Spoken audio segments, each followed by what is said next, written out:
Hello दोस्तों, मैं फिर हाजिर हूँ एक नई कहानी लेके। कहानी में आगे बढ़ने से पहले आप लोग प्लीज मेरे चैनल को सब्सक्राइब, लाइक, शेयर, कमेंट करें। एक बार की बात है, एक गांव में सत्या नाम का एक हलवाई रहा करता था। उसका एक बेटा भी था जो बहुत ही बड़ा आलसी और निकम्मा था, जिसको लेकर सत्या हमेशा गुस्से में रहा करता था। एक दिन सुबह सत्या, अरे ओ निकम्मे, क्या दिन भर इस खाट पर पड़ा ही रहता है? कल मोहे ये फोन, इसको तो मैं चूल्हे में डाल दूंगा। दिन भर बस इसी में ताका झाकी करता रहता है, पर दिन भर घर में पड़ा ही रहता है। सत्या की पत्नी, ये लीजिए चाय पी लीजिए। बेटा, अरे माँ, इन्हें चाय नहीं, थोड़ा ठंडा शरबत दीजिए तो शायद दिमाग ठंडा होगा। माँ हंसी दबाती है। सत्या, अपने इस लाड साहब को कहो कि चल कर दुकान पे मेरा हाथ बटाए। बेटा, बापू दुकान कितनी दूर है, मैं चलकर कैसे जाऊंगा? सत्या, अरे नहीं नहीं लाड साहब, आप चलकर कैसे जाएंगे? आपके पैर खराब हो जाएंगे। आपके लिए अभी मैं गाड़ी बुलवाता हूँ, वो आपको आराम से दुकान तक छोड़ देगी। बेटा, हाँ बाबू, ये सही रहेगा। सत्या, ये भगवान, क्या करूँ इस नालायक का। चुपचाप चल, वरना तेरा फोन उठा के बाहर फेंक दूंगा, पहले की ही बता रहा हूँ।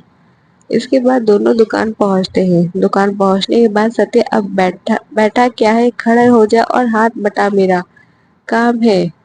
कोई भी पकौड़े लेने आए तो देना उन्हें, मैं आता हूँ तब तक। बेटा, ले लो भाई, ले लो, गर्मा गर्म पकौड़े ले लो। धूम दाल पकौड़े, पालक पकौड़े, भुजिया पकौड़े, गोभी पकौड़े, ब्रेड पकौड़े, आओ आओ और स्वादिष्ट पकौड़े खाओ। कुछ ही देर में वहां पर बहुत सारे लोगों की ये भीड़ आ जाती है। पहला आदमी, अरे मूंग दाल पकौड़े देना भाई। दूसरा आदमी, मुझे भजिया पकौड़ा। तीसरा आदमी, अरे मुझे ब्रेड पकौड़ा पैक कर दो। कुछ ही देर में अच्छी खासी बिक्री हो जाती है। बेटा, मन में इतनी बिक्री करवा दी, पर पिताजी फिर भी मुझे निकम्मा कहते हैं। तभी सत्या आ जाती है। सत्या, बताओ किसने की बिक्री? सत्या, बताओ कितनी की बिक्री हुई? विजय, ओ, उसे सारे पैसे दे देता है। सत्या, अरे वाह, इतनी की बिक्री, तूने कोई झोल तो नहीं किया ना? विजय, अरे नहीं नहीं पिताजी, मैंने कुछ नहीं किया, वो तो बस आप ही मुझे निकम्मा कहते हैं, वरना मैं आदमी बड़ा काम का हूँ। सत्या, चुप कर बेवकूफ। विजय मन में, कभी खुश नहीं होते खड़ूस कहीं के, पता नहीं शायद भगवान चेहरे पे हंसी देना ही भूल गए। मैंने तो कभी हंसते हुए देखा ही नहीं। मैं भी दिखा दूंगा कि मैं क्या क्या कर सकता हूँ।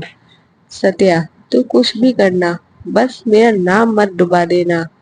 विजय मन में, मन की बात भी सुन सकते हैं क्या? मैं दिखा दूंगा इन्हें, मैं भी बहुत अच्छे पकौड़े बना सकता हूँ, आंखें बंद करके भी पकौड़े बना सकता हूँ।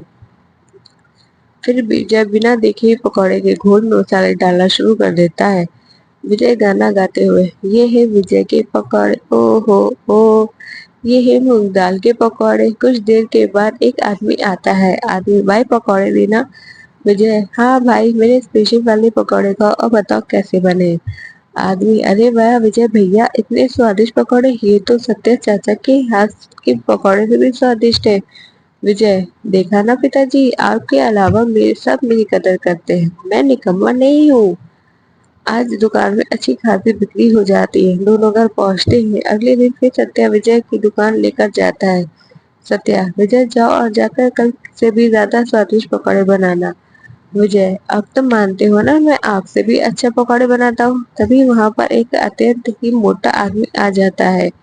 विजय, पहले पिताजी इसे देखकर लग रहा था कि ये खाने का तो बहुत शौकीन है, पर जाने कितने दिनों से उसे खाना नसीब नहीं हुआ। मोटा आदमी, भाई आज तो मैं बहुत ही खाऊंगा, बहुत दिनों किससे स्वादिष्ट खाना नहीं खाया। दूसरा आदमी, क्यों भाई, भाभी ने खाना देने से मना कर दिया क्या? मोटा आदमी, अरे भाई पूछो ही मत, आज मेरी बीवी मैके चली गई, कुछ दिन वहीं रहेगी। वो कहती है मैं मोटा हो गया हूँ तो मुझे बस घास फूस ही खिलाती रहती है। अब बताओ मैं क्या मोटा हो गया हूँ? दूसरा आदमी, अरे नहीं नहीं भाई, तुम कहाँ मोटे दिखते हो, वो तो हर पत्नी की अपने पति से कुछ ना कुछ बुराई दिखती ही रहती है।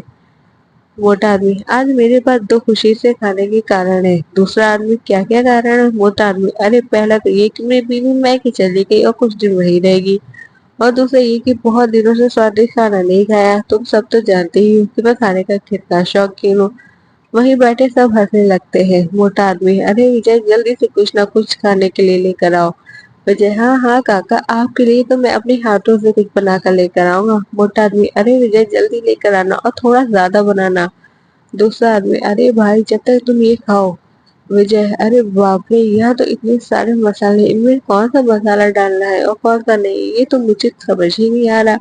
अब मैं क्या करूँ? एक काम करता हूँ, मैं फिर आंखें बंद करके पकौड़े बनाता हूँ। वैसे भी आंख खोलकर तो सभी बना लेते हैं, आंख बंद करके काम करना भी एक कला है। फिर उसे जो मसाला हाथ में आ गया वह डालता गया और फिर जल्दी से पकौड़े उस मोटे आदमी को परोस देता है। वह उन पकौड़ों को खाकर कुर्सी से उठता है और विजय उसे देखकर डर जाता है। विजय मन में, कैसे बने होंगे, कहीं बेस्वाद तो नहीं हो गए। प्रभु रक्षा करना, नहीं तो इस तरह अब ये मोटा और दूसरी तरफ मेरा हिटलर बाप दोनों मेरी चटनी बनाकर पकौड़े के साथ खाएंगे। मोटा आदमी, अरे वाह, तुमने क्या स्वादिष्ट पकौड़े बनाए। इतने स्वादिष्ट पकौड़े तो मैंने कभी नहीं खाए। अभी तो मैंने कुछ खाया ही नहीं। लाओ लाओ और लाओ, ये जाकर और लाओ। आज फिर से अच्छी कमाई हो जाती है। फिर वो दोनों घर जाते हैं। कहते हैं, अरे खुशखबरी, हमारे शहर में फूड फेस्टिवल आयोजित किया गया है, इस बार तू जाएगा, समझा? विजय, मैं? पिताजी, मैं क्या करूंगा वहां पर? और वैसे भी आप तो कहते हो ना, मुझे कुछ काम धंधा नहीं आता, मैं कुछ नहीं कर सकता, मैं वहां कैसे जाऊंगा? सत्या, कोई परवाह नहीं, चुपचाप जा।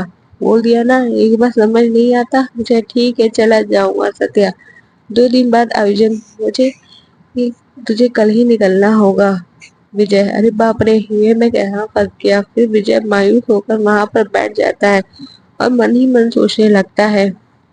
विजय मन में, हे भगवान, अब मैं क्या करूंगा, मुझे तो कुछ भी करना नहीं आता, तो मैं पकौड़े कैसे बना सकता हूँ? तभी उस लड़की किसी की आवाज सुनाई देती है। विजय आसपास देखता है, उसे कोई भी नहीं दिखाई देता। आवाज, अरे विजय, विजय मियाँ, इधर उधर काहे ताक रहे हो? नीचे देखो, नीचे तो देखो। विजय किसी अजीब से दिखने वाले प्राणी को देखता है। विजय मन में, ये कौन सा प्राणी है भगवान, अब तूने किस मुसीबत में फंसा दिया मुझे? प्राणी, अरे रे मियाँ, घबराओ मत और इतनी जोर से मत चिल्लाओ, मैं तो बस तुम्हारी मदद करने आया हूँ। विजय, अरे गजब है भाई, मान न मान, मैं तेरा मेहमान, कौन हो तुम और मेरी मदद क्यों करना चाहते हो? रानी, अरे भाई, मुझे पता है तुम उस फूड फेस्टिवल के लिए परेशान हो। विजय, हाँ पर उससे तुम्हें क्या, वो मेरी परेशानी। रानी, हाँ पर मैं तुम्हारी मदद कर सकता हूँ मियाँ। विजय, अच्छा तुम और मेरी मदद? रानी, हाँ हाँ, नहीं तो क्या, मैं फूड फेस्टिवल के लिए खाने बनाने में तुम्हारी मदद कर सकता हूँ।